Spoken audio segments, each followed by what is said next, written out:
Assalamualaikum warahmatullahi wabarakatuh. Shalom, Om Swastiastu, Namo Buddhaya, salam kebajikan dan salam sejahtera bagi kita semua. Halo teman-teman, kembali lagi bersama saya Nurdia Kausaha dengan NPM 020424111143. Nah, saya dari kelas 1C Manajemen Universitas Hairun Ternate.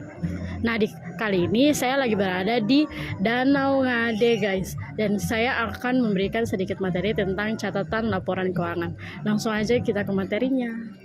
Nah, teman-teman, catatan laporan keuangan adalah bagian integral dari laporan keuangan yang memberikan informasi tambahan untuk menjelaskan angka-angka dalam laporan keuangan utama seperti neraca, laporan laba rugi, laporan arus kas, dan laporan perubahan ekuitas. Tujuannya adalah untuk memberikan konteks dan rincian sehingga laporan keuangan lebih transparan dan mudah dipahami oleh pemangku kepentingan. Nah, tujuan catatan laporan keuangan.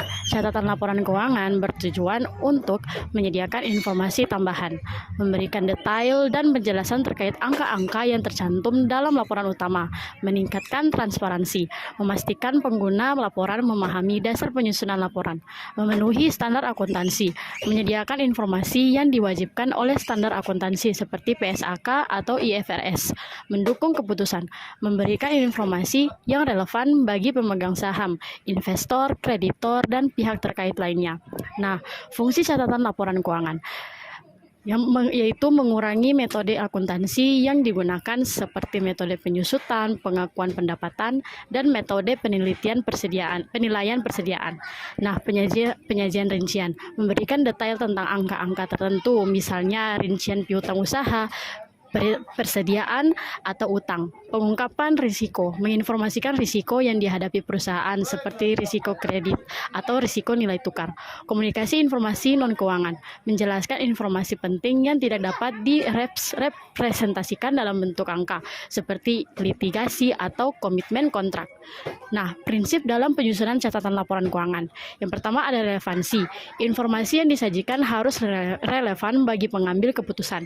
Keandalan. Informasi harus dapat dipercaya, lengkap, dan bebas dari kesalahan materi. Konsistensi, kebijakan akuntansi yang digunakan harus konsisten dari periode ke periode. Keterbandingan, laporan harus memungkinkan pengguna membandingkan kinerja perusahaan antar periode dan dengan perusahaan lain. Kepatuhan terhadap standar, catatan harus sesuai dengan standar akuntansi yang berlaku seperti PSAK, IFRS, atau GAAP. Nah, komponen catatan laporan keuangan. Berikut adalah komponen utama yang biasanya terdapat dalam catatan laporan keuangan. Ada kebijakan akuntansi, menjelaskan metode akuntansi yang diterapkan dalam laporan keuangan. Contohnya, metode penyusutan aset tetap, garis lurus atau saldo menurun, dasar pengukuran aset dan liabilitas, harga perolehan atau nilai wajar. Informasi pendukung, berisi rincian tambahan terkait elemen-elemen utama laporan keuangan seperti aset lancar, rincian kas piutang, dan persediaan. Ada aset tetap, daftar aset tetap, metode penyusutan, dan nilai buku. Liabilitas, utang usaha, utang jangka panjang, dan kewajiban lainnya. Nah, pengungkapan risiko. Informasi mengenai risiko keuangan yang dihadapi perusahaan, misalnya risiko kredit, piutang usaha yang berpotensi gagal bayar, risiko pasar, perubahan suku bunga atau nilai tukar mata uang, komitmen dan kontingensi. Informasi tentang komitmen perusahaan seperti kontrak pembelian dan kontingensi seperti gugatan hukum. Nah, peristiwa setelah tanggal pelaporan, mengungkapkan kejadian material yang terjadi setelah tanggal pelaporan keuangan tetapi sebelum laporan diterbitkan. Nah, informasi lainnya yaitu transaksi dengan pihak terkait, pengungkapan segmen operasi, informasi pajak penghasilan, dan dividen. Nah, contoh penerapan catatan laporan keuangan. Contoh pertama, kebijakan akuntansi.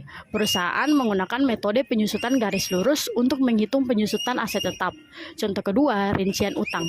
Utang usaha terdiri dari 500 juta kepada pemasok lokal dan 200 juta kepada pemasok internasional. Contoh ketiga, risiko kredit. Perusahaan menghadapi risiko gagal bayar sebesar 5% dari total piutang dagang.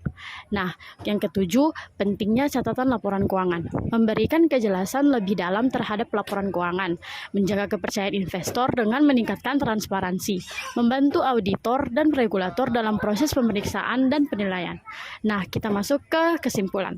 Catatan laporan keuangan adalah komponen penting yang membantu pengguna laporan keuangan memahami informasi keuangan perusahaan secara mendalam. Dengan mematuhi prinsip dan standar yang berlaku, catatan ini memastikan laporan keuangan menjadi alat yang transparan, andal, dan relevan untuk pengambilan keputusan. Baik, itu saja yang ingin saya sampaikan di materi kali ini.